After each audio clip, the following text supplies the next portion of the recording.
আজকে চলে এসেছি তোমাদের জন্য মটকা বেনারসি কালেকশন নিয়ে। বিয়ের সিজন তো পড়েই গেছে, আর বেনারসি দেখাবো না সেটা কি হয়?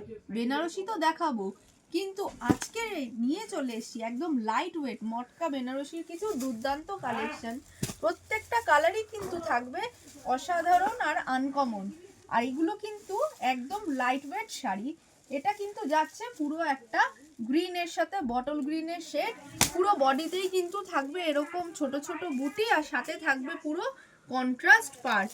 নেক্সট যে কালারটা দেখাবো সেটাও কিন্তু খুব আনকমন কালার, দেখতেই পাচ্ছ একদম ক্রিমের থেকে একটু ডার্ক শেড, তার সাথে একটা মেরুনের কন্ট্রাস্ট পার্ট।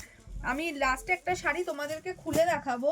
নেক্সট যাচ্ছে একদম ইয়েলোর সাথে, গায়ে হলুদ হোক কি ভাত কাপড় হোক, যে কোনো অকেশনেই কিন্তু এটা বিয়েতে লাগবে দুর্দান্ত একেবারে।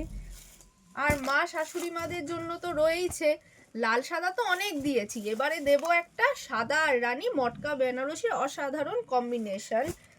নেক্সট যে কালারটা দেখাচ্ছি সেটা থাকছে একদম ব্লু, নেভি ব্লু এর সাথে একদম ফিরোজার আনকমন একটা কম্বিনেশন। চলো এবার আমি এই শাড়িটাই তোমাদেরকে খুলে দেখাই। এটা পুরোটাই যাচ্ছে বডিটা নেভি ব্লু এর মধ্যে, পুরো অল বডিটাতেই কিন্তু থাকছে এইরকম ছোট ছোট বুটি। দেখতেই পাচ্ছ পুরো বডিটাতে কিন্তু এরকম ছোট ছোট বুটি যাচ্ছে, তার সাথে থাকছে কিন্তু একদম কন্ট্রাস্ট ফিরোজা কালারের একটা পাড়। এবার আমি একটু আঁচলের দিকটা দেখাবো তোমাদেরকে। এই চলে যাচ্ছে কিন্তু শাড়ির আঁচলটা, পুরো লুকসটাই কিন্তু একটু অন্যরকম। এবার আমি তোমাদেরকে একটু ব্লাউজ পিসটা দেখিয়ে দিই যাতে তোমাদের বুঝতে একটু সুবিধা হয়। ব্লাউজ পিসটাতেও কিন্তু থাকবে একদম পুরো কন্ট্রাস্ট, আর পেয়ে যাবে কিন্তু তোমরা কন্ট্রাস্ট তুতের সাথে এরকম একটা সুন্দর পাড়।